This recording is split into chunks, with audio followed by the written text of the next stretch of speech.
Thank you so much, Tulumbo, and thank you very much for joining us today for our Domino Effect webinar.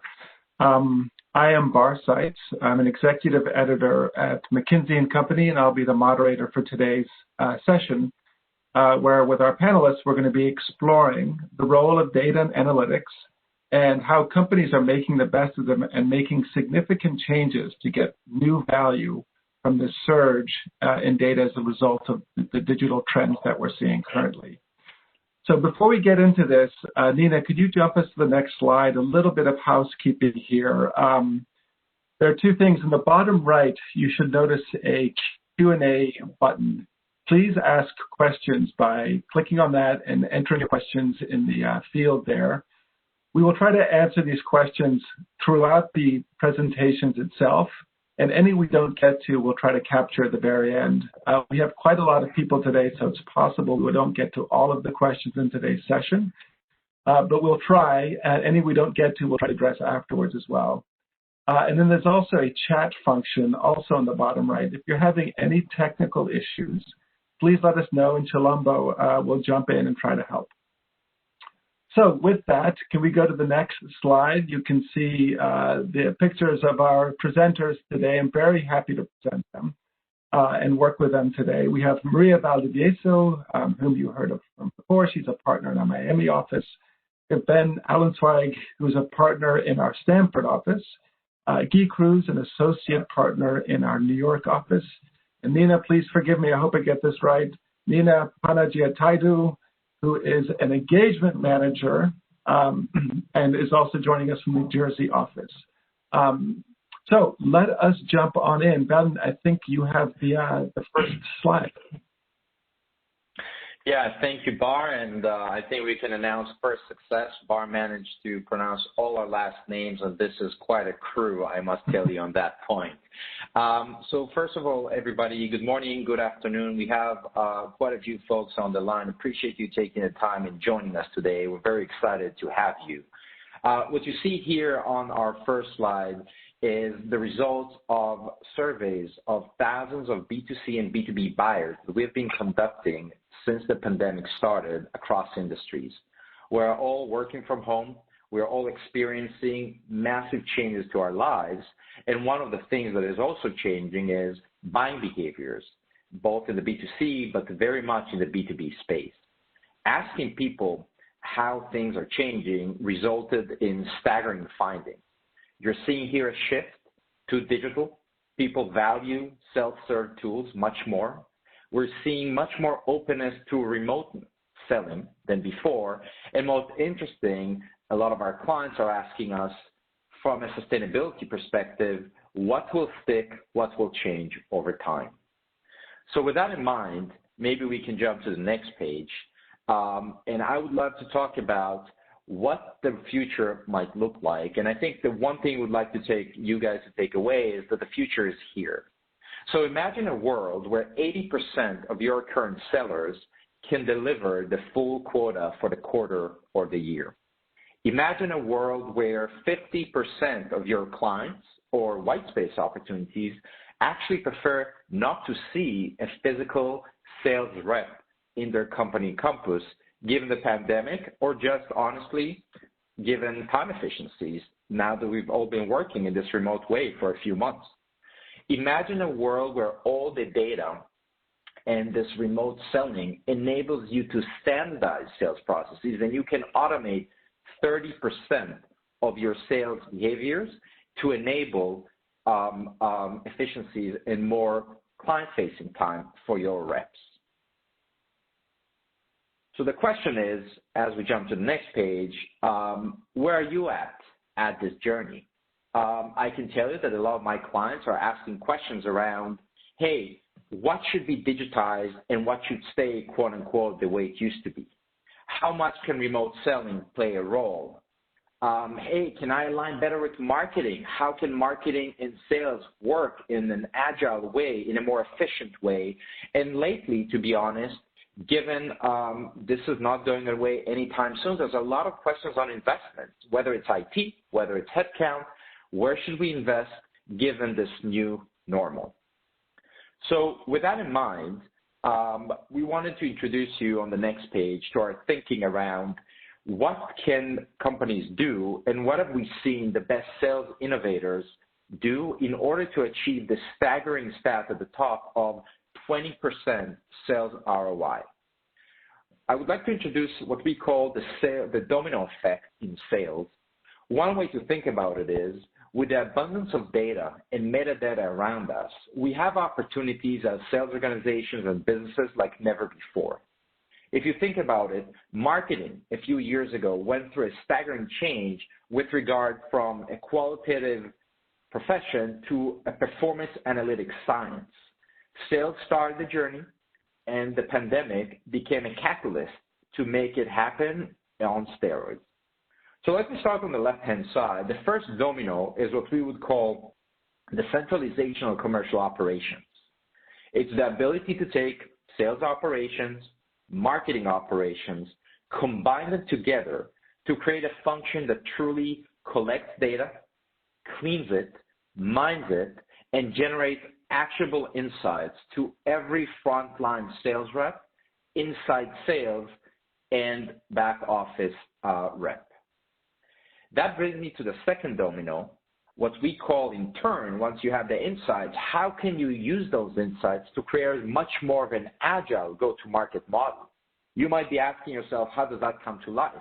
For example, some of my clients are now introducing much more of dynamic coverage, dynamic quotas and targets, even incentives that allows you to be much more quick and agile when it comes to thinking about specific sales campaigns or hunting sales teams.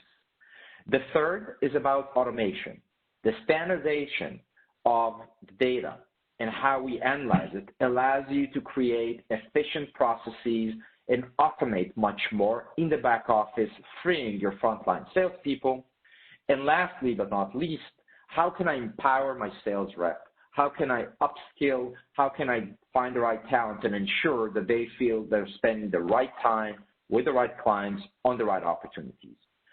All in all, this is very schematic for steps, but it's important to understand that to achieve that 20% potential ROI, it has to be holistic. It has to be done all at the same time, and that is the secret sauce between the winners and the ones who are still working on it. So with that in mind, I want to ask you. We have a quick question that just came in on this slide. As you look at these dominoes and as companies try to put them into effect, what are the challenges they have in making the connections so that there's this multiplier effect between the dominoes? That's a great question. And I would say the challenges are a couple of folds. First of all, how do I actually excite the organization and make everyone understand that this is a new way of working? Some have went with a big bang. Some have started with more of a pilot mode.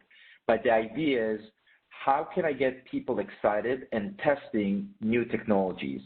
All salespeople are working with multiple screens, multiple applications, and so sometimes wariness given this remote environment.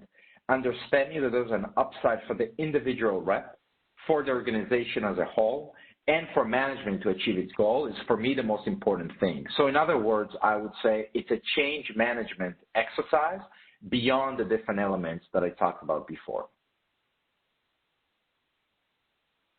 Excellent. Thank you very much. So why don't I turn it all to you? You will see on your screen there's going to be a poll window popping up. We'd like to hear from all of you. What do you think is the biggest opportunity for your organizations as you think about those four dominoes? Is it A, the commercial operations centralization theory around creating a very pragmatic function to generate insights? Is it B, the agility of thinking about quotas, about go-to-market, about incentives? Is it C, the automation to create more time to spend with your clients? Or is it about upskilling and getting the right talent?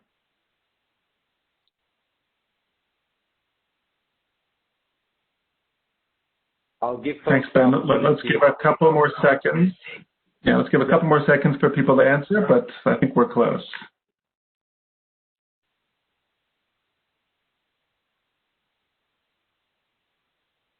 Great. Can we see the answers now?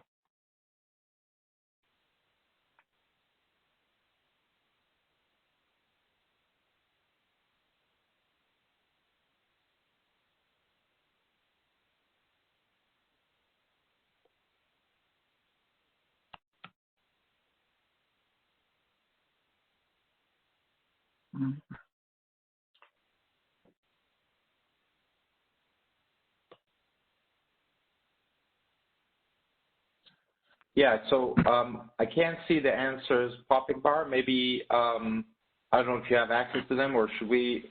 Yeah, on the right side.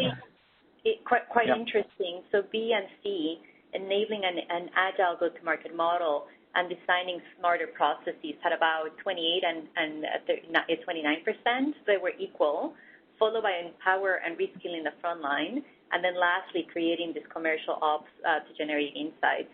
I think this actually resonates with my clients, and I don't know if that's the same for yours. It's quite interesting. Thank you, everyone, for participating. Yeah, and I think for me, it basically says that, one, we're all thinking about what do we do now in the short term with regard to restructuring our go-to-market. How do we actually create more automation, given the opportunity we have with remote selling? And it's interesting because, A, I see getting less results, but on the other hand, we would say it's actually the infrastructure that you have to put together to enable B and C. So maybe that's a great opportunity to move to our next chapter, exactly explaining each one of the dominoes and specifically starting with A. Perfect. Thank you, Ben. Just before diving into the dominoes, as Ben mentioned, where we're going to spend a couple of minutes, we would just like to spend a minute on this concept of sales ROI. So Ben mentioned before, you can, if you actually are able to deploy all these dominoes, you can achieve a huge benefit in sales ROI of upwards of 20%. We've seen that in multiple of our clients. What multiple people ask us is, how do you define sales ROI? So I think it's important to, first of all, define it, and second, ask you a question around how do you see this in your organization. So sales ROI, the way we see it, is basically the ratio of the gross profit that your sales organization generates over the selling cost. More interestingly, it's looking at the second layer of the key drivers of each one of these items. So in terms of gross profit, you can decompose that into all the key drivers of a successful sales organization. So leads, deal velocity, conversion, deal size, and churn. There's obviously others, but these are the 5 that are probably the most relevant around driving a profitable, scalable sales organization. And then, of course, the ratio of the selling cost. What is your channel mix? How much does that cost? And what's the infrastructure and the backbone behind that? The main question that we get asked by our clients is, what do we actually need to measure when we look at sales, and in order to make sure that we have the right effectiveness and efficiency? And we recommend literally looking at all of the dimensions on an ongoing basis. So having analytics and having data that allow you to derive insights based on all the dimensions, and then really use that to shape the sales force. The question I have for you, and we'd love to get the reactions over chat, is when is the last time you actually asked yourself these questions? And when is the last time you actually saw the results to these questions, the answers to these questions? Interestingly, a lot of our clients, even though they understand the concept, they struggle to measure this on an ongoing basis. And as a result, they don't have the level of insight that we believe could be optimal. With this, let's jump into quick question on this. On that point, what is the reason that it's so difficult for companies to be able to track and measure these points? That's a great question. I think one of the challenges is around the treatment of data. And usually, historically, there's a divide between sales organizations and data-savvy functions. So increasingly, you see more and more sales organizations creating what we're going to talk about in the Domino 1, an intelligent commercial hub that actually measures and derives insights out of those measurements. But that, I would say, is one of the key gaps that historically prevented sales organizations from being extremely data-driven, is the lack of talent and the lack of ability to derive advanced insights from the data. So moving on to the next page, let's then get into the dominoes. So the first domino, as Ben mentioned, is around centralizing commercial functions, commercial operations functions, and then most of all, creating the brain behind these functions, something that really gets all the insights and helps steer the field into the right direction. So we introduced this concept of commercial hub. We call it the intelligence unit behind sales, which really goes beyond traditional commercial operations function in that it's not as much focused on operations and operation support, for example, things like quota setting or report generation, but it's much more focused on actually generating actionable insights from a lot of the data that sits out there from multiple sources and each day more, right? So we see this as a key enabler, as Ben mentioned, because without this, it's very hard to have one single source of truth that can actually centralize and derive those insights that are needed to achieve big elevations in productivity and in performance. So this hub brings together a wide range of talent profiles, not just sales ops, but also strategy, product, people who understand the company horizontally. And then most of all, it brings a lot of technical talents. So data engineers, data scientists, people that can actually work with very large databases that are updated daily and really steer the field in the right way. So on the right-hand side here, we have an illustration of what that could look like. As you can see, it's a very agile setup. And I'll touch on one or two of the highlights we've seen our clients do in this kind of hubs. One, as I mentioned, is really having the full end-to-end perspective of customers and all the data that matters for a commercial function. The second one is, for example, intelligent support of RFP responses in the B2B context. So instead of every time an RFP being a new event, you can create a very streamlined, very agile way of dealing with responses, which increases your conversion and your chances of winning a deal by a significant amount. Thank you. We have an interesting question that just came in related to this topic. In terms of what is actually defined as winnable. So in an organization, winnable probably has different meanings for different groups within that organization. How do you agree and align on one thing that you want to win, and then have that, then so you're able to move the organization in that single direction? Good question. I would say that it depends a little bit on different industries and different setups, but I would say that it's an opportunity that when looking at it, the field understands that it's something that the company is right set up to deliver on. So I think, again, it will depend on the industry, but we see that, for example, something that is a large deal that has a historical recognition that we have done similar deals like that should be a deal that should be winnable for that organization. To paint a picture a little more of what this commercial hub should enable, I think the next page, does a pretty good job at bringing this to life even more. So here you see an example of some of the most advanced practices we've seen in the market, which really is creating what we call the 360 customer view, or a digital representation of a customer end-to-end. So on the left-hand side, you see some examples of the type of data that would feed this kind of profile. So things like product usage, things like geospatial information, where is your customer base, and things that go beyond just basic demographic data, like even call center and IVR interactions with your customer. So is your customer satisfied with the service you're providing them? Yes, no. You can even use speech analytics and voice analytics to understand, based on their tone of voice and the words they use, what's the level of excitement that they have. So you can really have a ton of data out there that's usually fragmented to derive advanced insights. More importantly than the data is what you make of it. And what we've seen some of our customers do increasingly is what you see on the right-hand side, which is an end-to-end representation of the customer. So as we call it before, a customer 360, that brings all the information that the sales rep would need to really increase the likelihood of winning a deal or of deepening a relationship with a customer. So you see here examples of things which are more descriptive, like the revenue of the customer, the potential, and the key context, right? Things that you can get usually relatively easily from the CRM.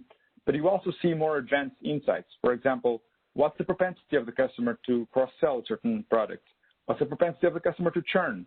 What's the next best action that you have for this customer, given all of this data that you know about them? So this really is a transformational set of capabilities that we see a lot of our customers adopting. And the reality is, I know this sounds advanced and it sounds very interesting, but a lot of our customers are deploying a lot of this information already. So as Ben mentioned earlier, the future is already here, and we see that the ones who can actually get this type of capabilities have a disproportionate gain in the productivity and in performance. Now that I spoke to you for a couple of minutes about this topic, let us hear from you again. We would love to get your reaction to how do you see this commercial hub concept in your organization. So what is the role that this hub plays in your organization today? The first option is you do not have a commercial hub, or you have a very nascent, a very transactional type of hub. The second one is you have a version of a commercial hub, but it's still not optimized in the sense of allowing you to derive the most insight out of it.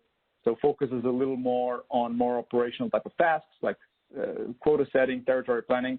And option 3 really is a lot closer to the picture we just described before, which is an insight engine that has a lot of data and most of all derives advanced insights and disseminates them across the sales force.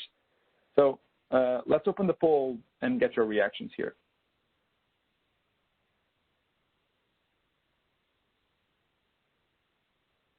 So we see that about 30% of you went for option A, about 29% went for option B, and 14% for option C. Probably that doesn't add up to 100, but we see that the majority of the responses are in A and B.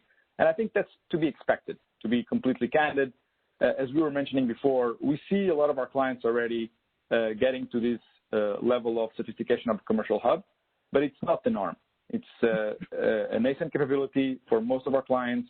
So I think it's the right time, now that there's so much data and so much remote interaction, digital is rising so much, it's the time in which a lot of our clients are actually taking the first steps towards this vision, which obviously everyone seems to agree that it's extremely important as an enabler for a next-gen sales capability. So with that... a quick question here on the commercial hub. Where does it live in an organization? Where does it live? That's a great question. So we've seen different models. There's not one size fits all, but usually it reports directly into the head of sales. In some situations, it can also report to the head of sales operations. But the most successful models we've seen as a direct line of communication with the head of sales so that it's empowered and can work directly with the decision makers in the field. Obviously, there's also a strong connection with IT or any automation and AI hub to get technical talent and to get the modeling capabilities. But the insights, the business side, should fall under the commercial operations function and working directly with the head of sales. Thank you for the question. Great question. With that, I think we touched on domino number 1. Now, my colleague Nina will walk you through domino number 2. Now that we have so much insight, what can we do in terms of rethinking our go-to-market architecture and make it more agile and efficient? Nina, floor is yours.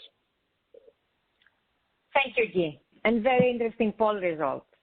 So what we've been seeing the past 6 months is companies have been adopting innovative trends to lead to a more enhanced go-to-market architecture. I won't touch all of them today with you, but a couple of key examples we would like to discuss today is an omni-channel go-to-market approach.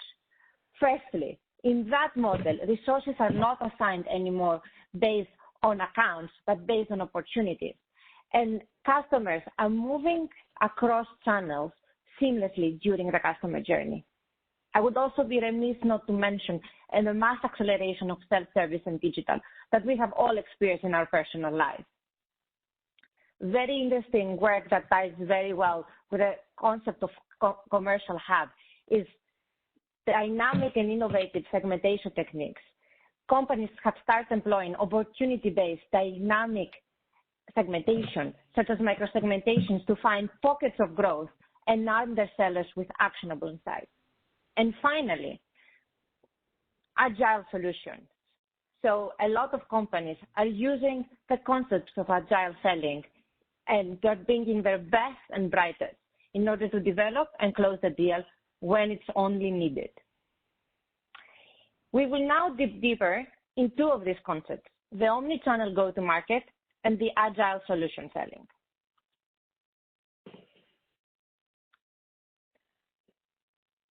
So traditionally, a go-to-market approach was very stratified. And as you see on the left side of the business, of the page, large accounts were traditionally served by field name resources across all types of transactions. As we would go down the pyramid to medium and small accounts, we will move to lower cost of channels, such as inside sales and digital. However, in an omni-channel world, on the right side of the page, we see the lines between channels become more blurry. For example, let's walk through a simple transactional deal. Even in large accounts, this deal is not going to be dealt by a field sales rep, but instead by an inside sales rep, because it's considered easy and you're able to close it using a more cost-effective solution. In medium and small companies for this type of deals, the simple ones, you will go through the digital channel.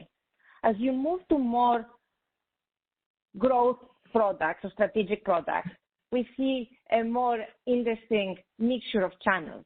For example, in your growth or strategic products, on the large accounts, you will use a hybrid approach with your sales rep appearing in person only in the moment of truth to close the deal, and the majority of the interactions happening virtual beforehand. Moving down to medium and small, this type of deals will be served by the inside sales channel. Finally, on a complex or high-value products, we see an account allocation very similar to a traditional go-to-market, with the field serving the large accounts, inside sales, medium, and the digital, the small. With that, I would like to pass it back to Ben to walk us through an agile example and bring it to life. So, Nina, maybe quickly before the handoff, as much as I want to hear from Ben, a great question just came in, and would love to get your perspective on this. In terms of B2B companies have been investing a good deal in data and analytics for this. Our attendee has pointed out that at the cost of customer experience in many cases. What role has customer experience played and should play in this go-to-market omni-channel model that you're laying out here? I think we need to be taking a customer-centric approach and a customer journey-centric approach. So for our data, customer experience should be the central focus while you're designing this approach, along with, of course, minimizing the cost of sale. But we do see data that, especially for simpler transactional deals, customers do prefer lower cost of channels and quick interactions than actually having to deal with a field sales rep and going through a more lengthy process. If I could add, I think it's quite important for us to understand what do your customers want, what do your customers value. That is going to change from, type of customer, from sales motion, from one account to the next. But, staying very close to your customer needs and their desires to interact is important. As Nina mentioned, some customers actually prefer remote sales, right? We saw that Ben shared some of the stats at the beginning of the session.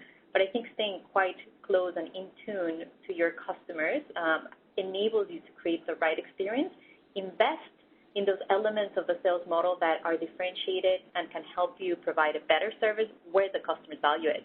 But there are elements they're not going to value, so make sure that you're not over-investing in those. Excellent. Thank you, Maria and Nina. That's wonderful. And Ben, I think it's your turn now. Yeah, so happy to jump in. As you think about Domino number 3, the agility, we're all talking about that term. The question is, what does it mean? How do you bring it to life? I wanted to share an example from one of my clients here, what's called the Agile Sales Squad.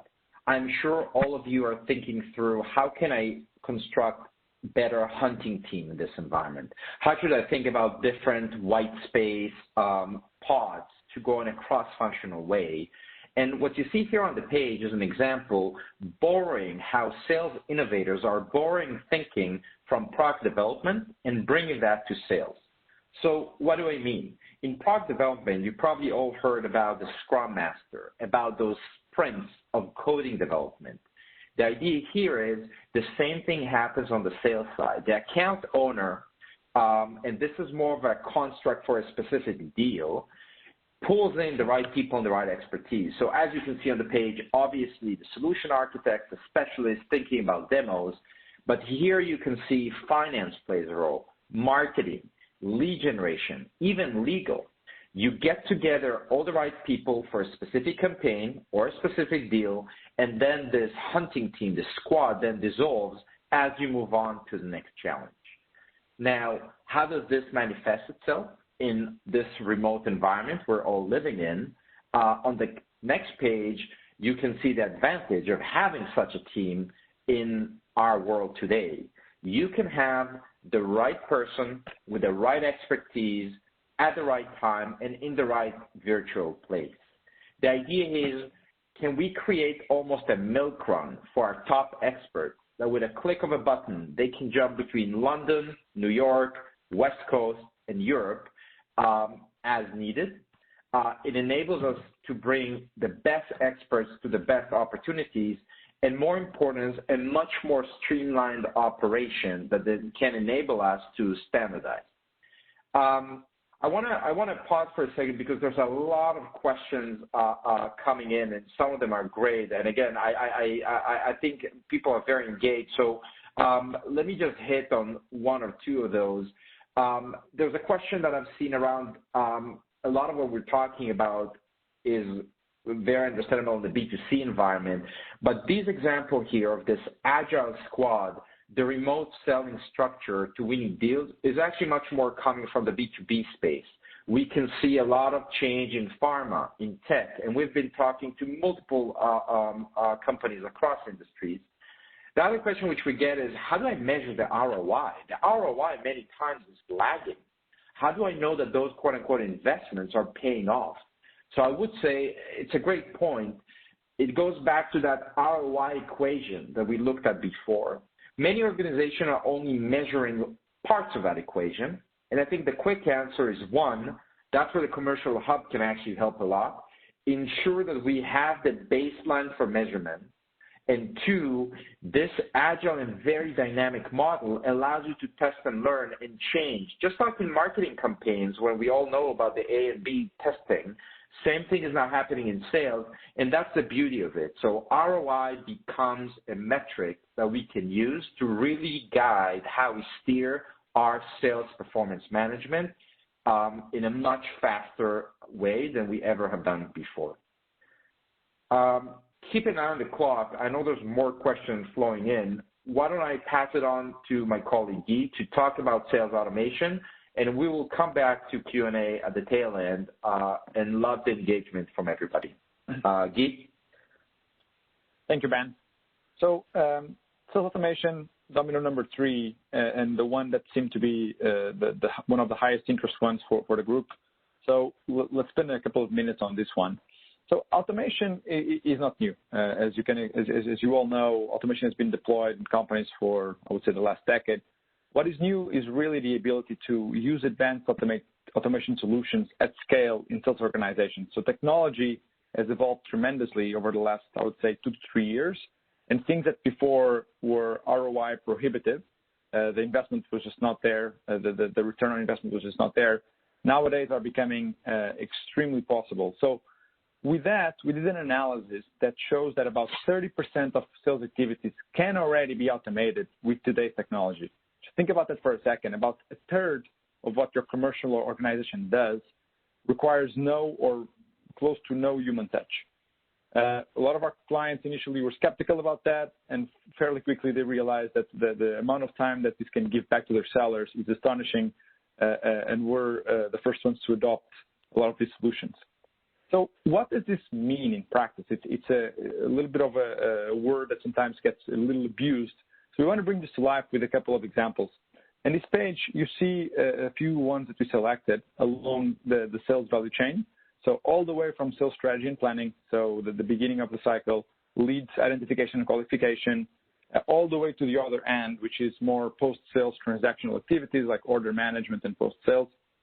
We see a wide range of applications from simple use of robotics, so having a bot that can reach out to you automatically, to more advanced types of artificial intelligence and machine learning, so smart algorithms that automatically generate insights. I will touch on one or two here that are particularly interesting that we've seen our clients get disproportionate return on their sales operations. So one is RPA, so that stands for Robotic Process Automation. Think about it as a bot for market intelligence gathering. So one of our clients, instead of having the reps or sales ops doing a lot of the intelligence gathering, so going to competitors' websites, trying to figure out what's the latest moves of the competition, created an automated engine that basically crawls the web and obtains a lot of information from the latest list prices to information about what people are saying about the company in open forums like Reddit, and brings it all together into a unified information center that can then be shared with sales reps. So extremely efficient way of getting information in a much more timely manner. The second one that usually gets people extremely excited is one around bots, so robots that automatically engage with leads that are stuck in your pipeline. So think about that lead that you had in your pipeline for 6+ months. Very likely that your sales reps are not going to engage with them proactively, or if they do, it will be extremely time consuming because there's thousands or millions of those. So what you have is a bot that looks like a human online, sending a very customized note to the customer based on prior interactions, and then based on that, based on the response of the customer, activates a sales rep to actually go engage with the customer, of course now with a much higher chance of converting that lead. So this is just to give you a quick taste. The next page also brings to life one really good impact story we've seen in some of our clients, which is a little more around the efficiency and time angle. So a lot of sales reps, as you all know, spend a disproportionate amount of time doing things that are not client-facing, that do not necessarily generate value, quote unquote, from a traditional sense of increasing revenue that the sales organization obviously wants to do.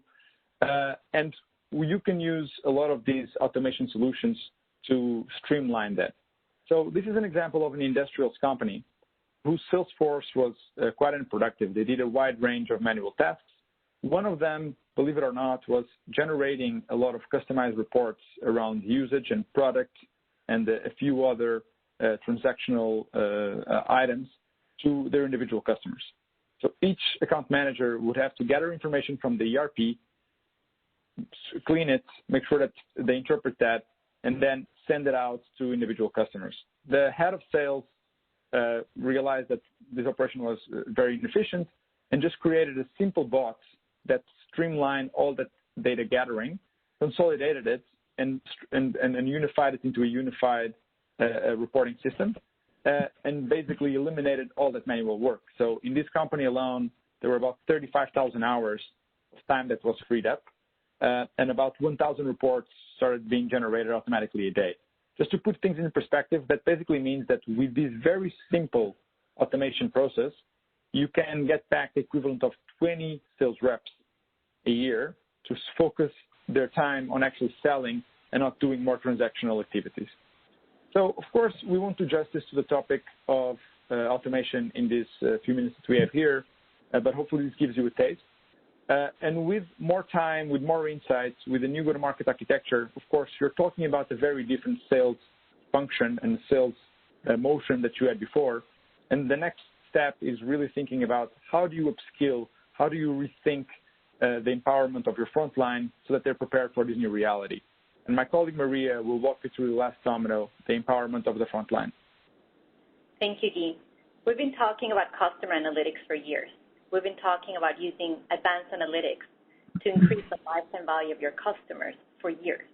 What's most recent, though, is talking about analytics to truly understand and optimize the performance of your sales force. So we have a concept called the lifetime value of the seller. That would be that dark blue line on the bottom of the page, all the way from the day you hire your sellers until the day they leave. When we think about sales forces, and why is it so important to optimize their performance is because of the variability of performance between top and bottom sellers. The gap between top and bottom sellers tends to be 4 to 6 times.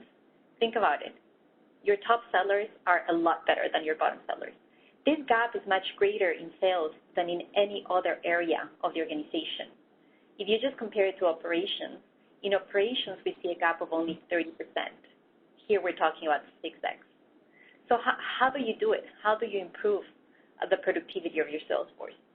Well, step number 1, do you know who to hire?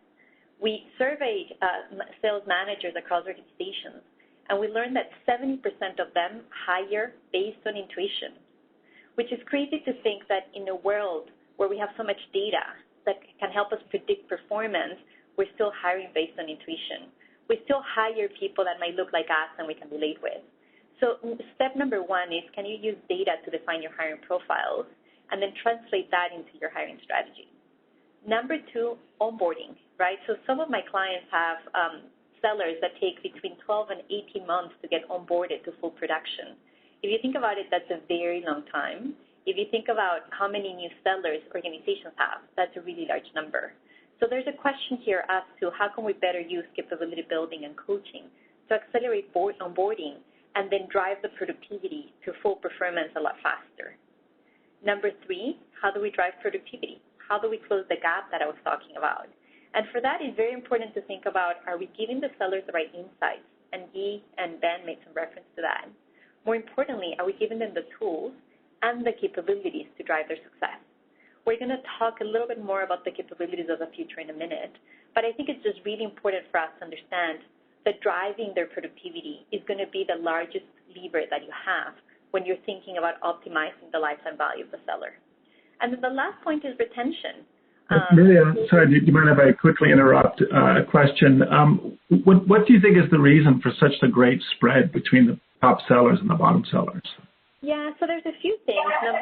Number 1, there's a large variability. There's a large and distributed sales forces, right? So by definition, you have people that are all over the place. They have, profiles that tend to be a lot more entrepreneurial, and they're distributed.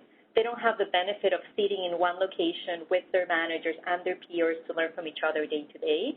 So you really have to understand, how do you drive some of this spread given that you have a distributed sales force? I think that's number 1. Number 2 is the point I was going to go to around retention.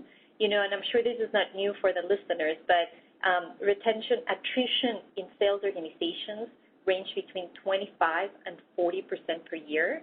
So if you think about the number of people you need to hire just to replace those that you've lost, and with that, many organizations are growing, so you're going to hire even more. So what happens is that the mix of your sales organization is always going to have a big portion of the organization that is going to be a new hire. And I would say the third one is you probably got your hiring wrong, right? There's many, I think to be a successful seller, there's certain skills, but also intrinsics that are absolutely critical. And I think it's important for you to understand what are the intrinsics that make your seller successful, and adapt that into your hiring strategy. So finishing on this page, point around retention, we've done analysis across companies, and what's interesting to see is that you have lots of very good sellers leave and lots of not so good sellers leave. So I think there's something here around how can you make sure that you emphasize your retention efforts on your top performers. And it's a lens that not many of my clients take, which is, I want to keep my sales force, I don't want to lose them all, but should I put a disproportionate effort and energy into making sure that I'm coaching my top performers to stay? If we go to the next page, I wanted to talk about the actual skills, right? So, we at Mckinsey have a solution called Sales DNA, and the concept that we're trying to define here is, what are the skills that drive performance in your organization? And not all the skills are equally important. It will depend on the sales motion you're in. It will depend on the type of seller. If we're talking about a key account manager versus an inside seller, skill set will be very different. And what's absolutely critical here is that we have a baseline on what is the skill set of my organization. Are there any common gaps in this example, for example, pipeline management? But more importantly, are my top sellers significantly better at a few skills? And then how do I identify what those are? And then how do I build a capability building program that is using a lot of the technology we have available today. So learning, how do you do nudge learning? How do you do a lot more on, right on time delivery of content for sellers to apply, learn and apply, a lot more on the job learning. And then how can we link our investments in training with ROI, right? So many of my clients, I hear them complain a lot about, I invest, so much money in building the capabilities of my sales force, I just don't even know how to measure that. But are you able to link your sales training to specific metrics that you can measure over time to actually build a case to help you understand what was the impact of building their capabilities? So with that, and to make sure that we get to some Q&A, I wanted to first start with asking you all, what do you think are the capabilities that are most important in the future? Is it more on the people side and the soft skills around building relationships and networks? Is it on the harder data science side? Many of my clients struggle with sellers not understanding how to use data and insights. Is it more around becoming a solution seller and a thought partner to your clients? Or is it around collaboration, right? So as companies have moved from product sales to solution sales, this concept of having to collaborate with solution architects and specialists and product has become tremendously complex. So we have the answers ready. We'd love to see what this group thinks is the biggest challenges.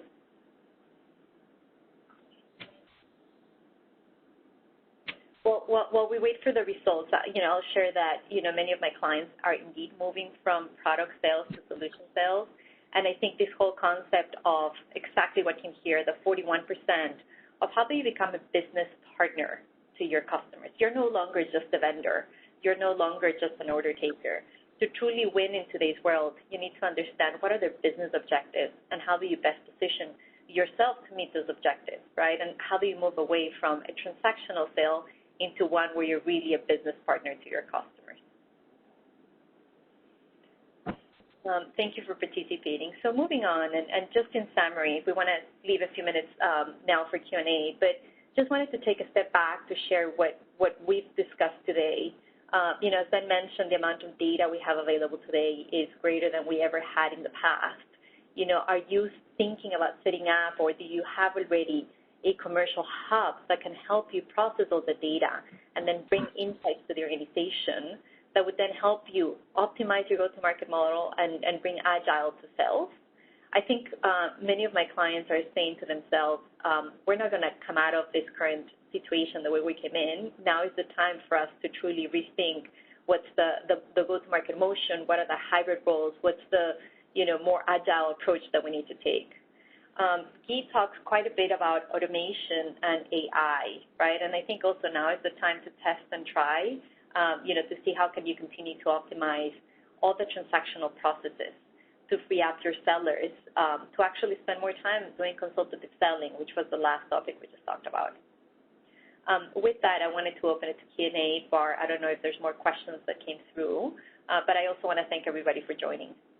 And Nina, maybe we can go to the next page for the Q&A. Sorry, right, just briefly, 3 things I wanted to share. Number 1, keep in touch, stay in touch.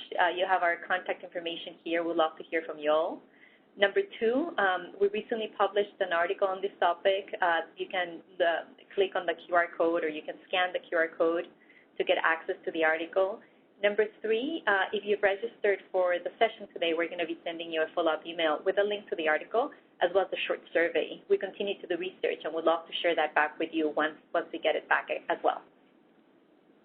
And we would love also to just have a follow-up discussion. Obviously, we got a lot of questions about B2C versus B2B, about specific industries. We would love to talk to you about your specific situation. Again, we're all exploring this next normal together, and we can all learn from each other. Right. We have a lot of questions came in, so I'm going to apologize ahead of time. We will not be able to get to all of them, but I wanted to bring forward maybe 2 of them. Let's see if we can fit these in before the hour is up. The question here about data and data integrity, right? This is all works if the data is good. The question was specifically around, how is that different in machine learning, for example, versus business intelligence? Can you talk a little bit about how do you make sure the data that's coming in is good so you can do all these wonderful things? That's a great question. So let me take that one. I think what a lot of companies, historically, that's one of the biggest pain points in any organization, just even beyond sales. Data, there's a lot of data, but like, first of all, where do we find it, and how much can we trust it, and what can we do with it? What companies are assembling more and more is dedicated roles that are focused on data integrity as well. So as part of that hub, you have increasingly data governance professionals, so people that basically their whole day, their whole career is focused on curating and manipulating data with the right level of integrity. And I think that's one of the pre-requirements we see, especially in companies that have very old legacy systems and multiple sources of data. You probably need to hire a couple of data engineers and other types of data governance professionals to be able to get you to a good place. That said, you would be surprised. The amount of data that you need to get some of these things kicked in is actually a lot less than people think. So usually with one or two use cases, you need, within a month, we've seen clients who had no trust whatsoever in their data be able to deploy end-to-end use cases because they just, instead of just going the boil the ocean approach, which is let's try to streamline all our data and make sure that we can try to do this the right way, exhaustively, they took a much more agile approach, which is what data do we need? Let's focus on the bare minimum. Let's build an MVP and let's scale it from there. So you can start getting results and building momentum from the get-go. If you try to do it much more big bang, let's try to do everything, the full waterfront, and get it fixed once and for all, you're probably looking at the 3-year horizon before you can make sense of the data, which is something that is just not economically viable.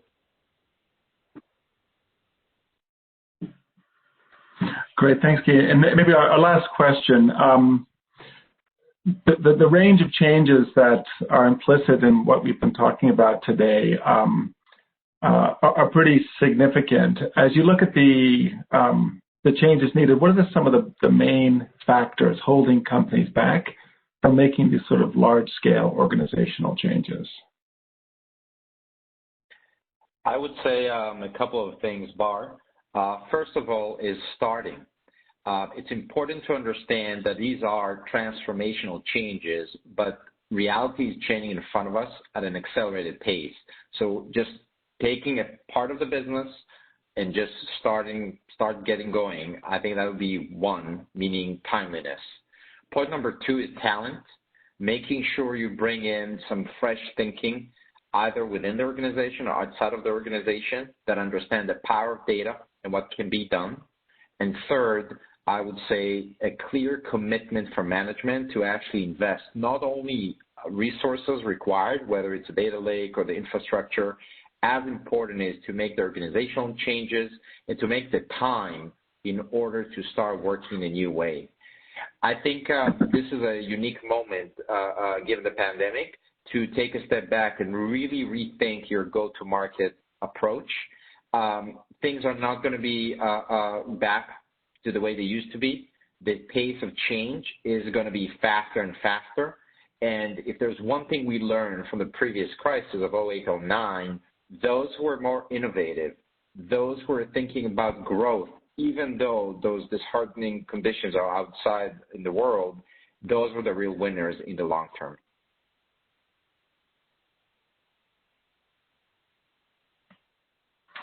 That's great. Thank you. So let us call this, we have about 3 more minutes. I think this is a good time to sign off. So panelists, thank you very much for taking the time for this presentation. And all the people who came, thank you very much. We're going to have a recording of this session, which we'll also make available in addition to the article that Maria had talked about. And as we sign off, just a couple of things to think about that really struck me. So, for all the importance of the data and the great opportunities for data, this is really, in many ways, an organizational and last mile challenge. Getting those processes right to connect those dominoes is really what makes the difference.